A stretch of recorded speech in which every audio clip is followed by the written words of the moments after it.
Fruity.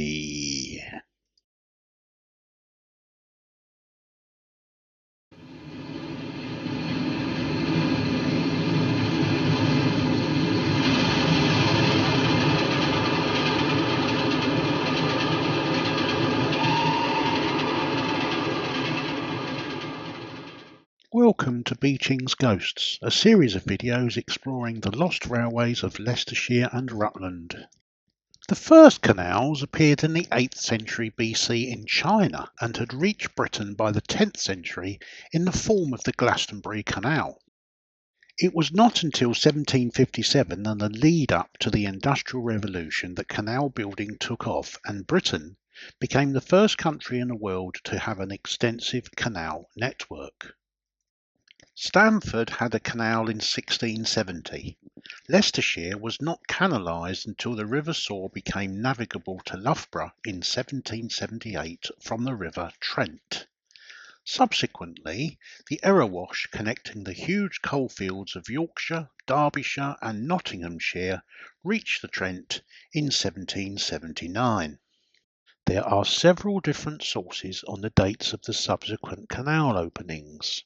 The Loughborough Canal was extended to Leicester by 1794, driven by Loughborough being the most profitable wharf in England in 1789. In 1794, the canal system branched at Syston via the Melton-Mowbray navigation, utilising the River Reek. Also in 1794, with the Soar now navigable, the Charnwood Forest Canal opened, connecting Nanpanton in the west of Loughborough to Thringston to the west of Whitwick. Wagonways, some of the first to use edge rails, completed the connections from Nanpanton to Loughborough and from Thringstone to Whitwick. Similar canals were being built to reach other towns, such as the 1797 Grantham Canal to transport coal from Nottingham via the River Trent. Also in 1797, the Soar navigation continued south to Dedale Wharf in Kibworth, effectively in the middle of nowhere and with no funds to go further. The Melton-Mowbray navigation further extending on to the Oakham Canal in 1802, where it halted. In 1804, the Ashby Canal from Nuneaton opened. It flowed through the coal-consuming towns of Moira and Donisthorpe and near to Measham, Swannington and Coal Orton. Not until 1809 were connections made toward the River Nen via Foxton and to Market Harborough, and after the completion of the Husbands Bosworth Tunnel, connections to Northampton were made in May 1813. So canals were important for conveying coal from Nottinghamshire and Derbyshire into Loughborough and Leicester and onward to Melton and Oakham. Such was the landowner's monopoly on canal transport that most Victorian companies were charging up to 3 times the going rate for transporting coal into Leicester to meet canal use charges. The advancements in machinery caused Leicestershire's businessmen to advance their coal digging skills and looked at ways of supplying their own county's needs, whilst returning a profit but keeping costs down.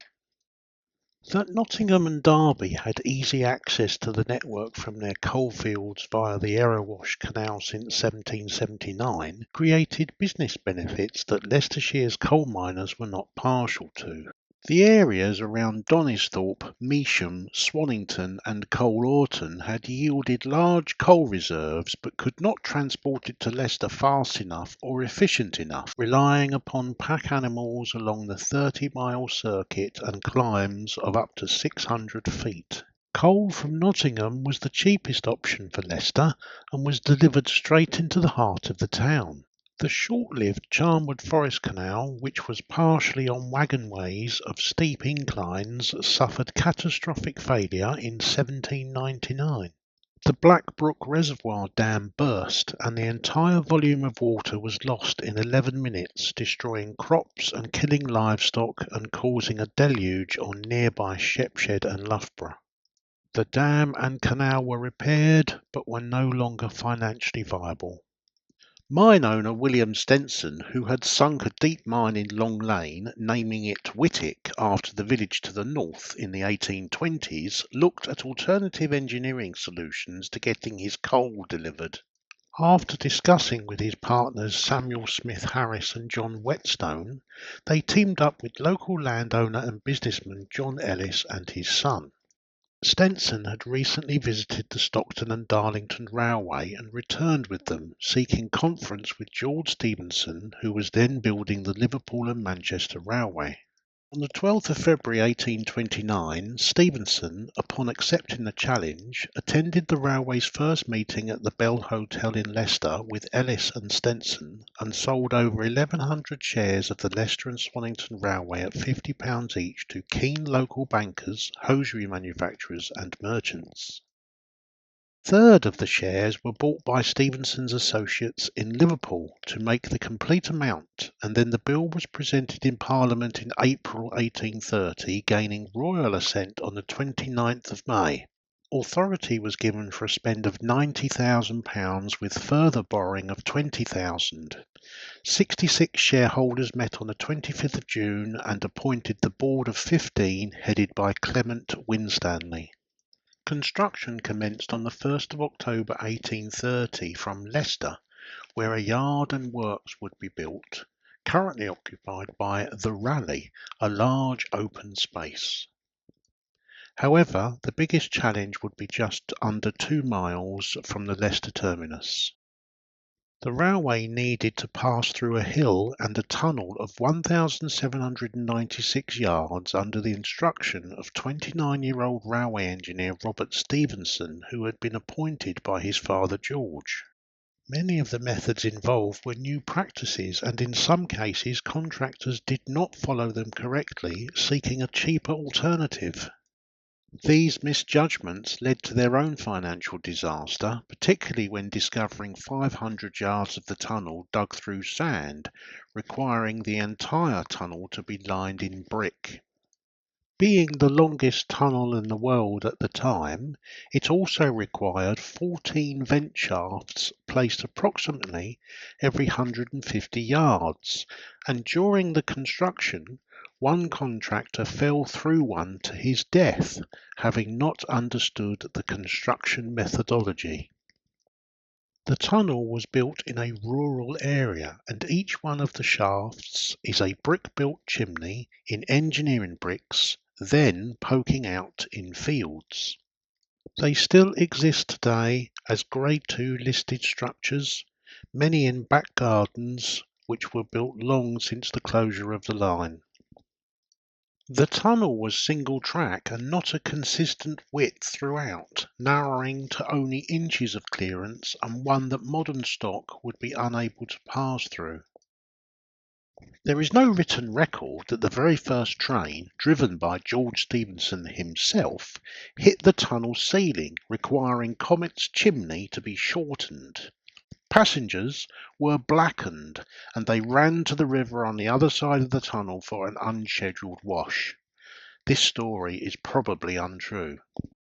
Many of the collieries that would benefit from the railway had their own sidings constructed and connected to the main line by opening day in July 1832. The oldest, Ibstock Colliery, which dates from 1825, as well as a dozen other collieries, were all prepared for the business benefits they would reap and were keen to connect early. The line was primarily a goods line, and maximum passenger numbers only accounted for 7% of the revenue at less than 500 trips per week. This map represents all of Leicestershire and Rutland's railways that have ever existed. This video, however, only concentrates on the history of the Leicester and Swannington Railway.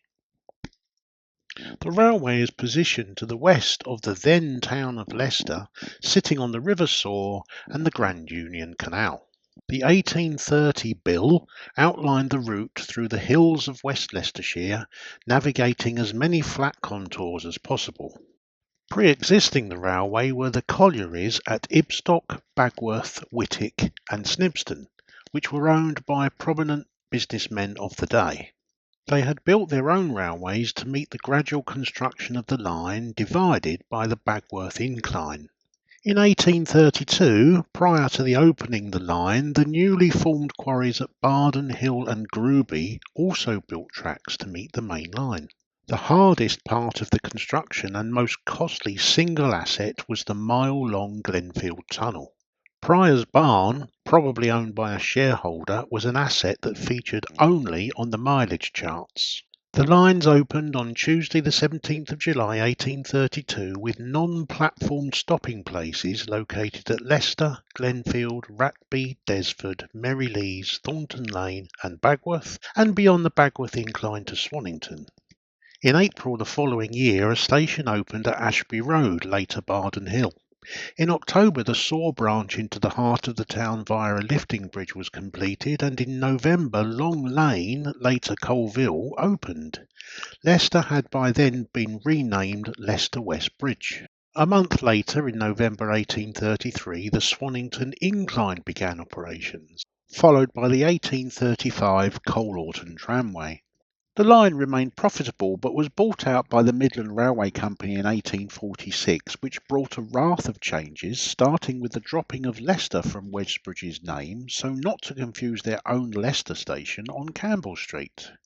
The gradient at the Bagworth Incline was deviated to create a through route for trains, and the line was extended to Burton-on-Trent at Mantle Lane Junction, with new stations at Bagworth and Ellistown, Swannington, Ashby and Moira, which opened in March. In January 1849, Coal-Orton No. 1 colliery, named California after the recent gold rush, was opened.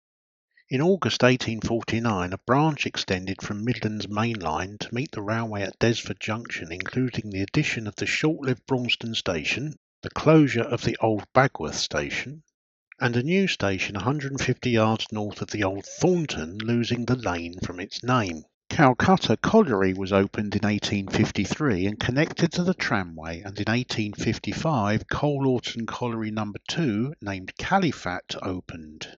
Kirby Muxloe was built as a better location for the now inevitable closure of Braunston Station. Whilst London's Metropolitan Railway was running its first trains, Nailstone Colliery opened in 1863, and 2 years later saw the closures of Thornton Station and the mines of Coal-Orton and Calcutta, the latter becoming a pumping station to resolve water ingress. New accesses to the coal seams were found in 1876 at Ellistown, but the closures in Coal-Orton also said goodbye to the tramway. Snibston No. 1 colliery closed in 1892. After 61 years of operation, Westbridge passenger platform was relocated in March 1893, and Snibston No. 3 ceased business in 1895. New mining opened at Cliff Hill Quarry in 1897 and at Desford Colliery in 1900. After the general strike of 1926, unions pressed for better working conditions and mine owners looked at technological advancements. Ibstock Colliery drew to a close and traffic for Gruby Granite Quarry transferred to the road. Merrylees Station closed, and on the Westbridge branch, closures of Ratby and Glenfield transpired, although the branch and Westbridge Station were closed only to passengers, who accounted for a small amount of traffic, and freight operations continued. In 1947, Calcutta's pumping station was electrified and the last Swannington Incline train ran, and Cliff Hill Quarry ceased operations. Midland Railway's Swannington Station closed in June 1951 and Barden Hill Station closed in 1952. In 1964, the Beeching Acts came, closing Moira, Ashby, Colville, Bagworth and Ellistown, Desford and Kirby Muxloe stations, making the route freight or through services only. The herald of road transport arrived in 1965 in the shape of the M1. Westbridge finally drew to a close following the track lifting on the branch after Desford Junction and the Glenfield Tunnel were put out of use. A complex system of underground passages allowed Bagworth, Ellistown and South Leicester collieries to output through Nailstone even though the colliery itself closed down. The systematic mine closures of the 1980s saw Snibston, Desford and Whitwick closures. There was some good news when Cliff Hill Quarry reopened in 1988, but Ellistown Colliery closed the following year. In 1991, the first user of the railway and the first British coal mine to achieve more than 5 tonnes per man-shift output over a year closed. Barden Hill Quarry, which has been digging stone since the 1620s, continues to this day, unfazed by 200 years of industrial change around it. The Leicester and Swannington Railway has many records in archive, including a comprehensive accident file. There is no accident recorded where a train hit a horse and cart loaded with butter and eggs on its way to market, despite being warned by the train horn. However, a steam whistle was provided on all engines and became a safety feature of future locomotives.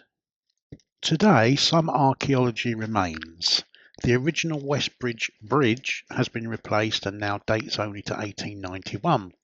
The depot is now occupied by a park, but the Saw Lane Extension bridge pillars remain and a replica to the second West Bridge station has been built. At the now closed Snibston Discovery Park stood a replica of the lift bridge that raised to allow boats to pass under it. Glenfield Tunnel remains and is now the property of Leicester City Council, who have licensed the Leicestershire Industrial History Society to give tours. It is the richest part of the line's history, intact and maintained well, with listed status. Section 94 of the Railway Clauses Consolidation Act of 1845 states that the company shall cause the length of the railway to be measured and milestones, posts or other conspicuous objects to be set up and maintained along the whole line thereof at the distance of 1/4 of a mile from each other, with numbers or marks inscribed thereof noting such distances. The Leicester and Swannington was one of the first lines to implement these changes. Other replicas line the route. The cycle and footpath is named Comet Trail. Buffer stops at Glenfield and Ratby provide information for the railway that once stood here. A section of fish-bellied rail on stone sleepers is on show. The Railway Inn at Ratby, the original booking office, has so far survived the COVID-19 crisis.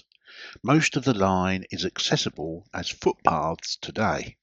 Station roads exist where once stood railway buildings and railway hotels, but little remains.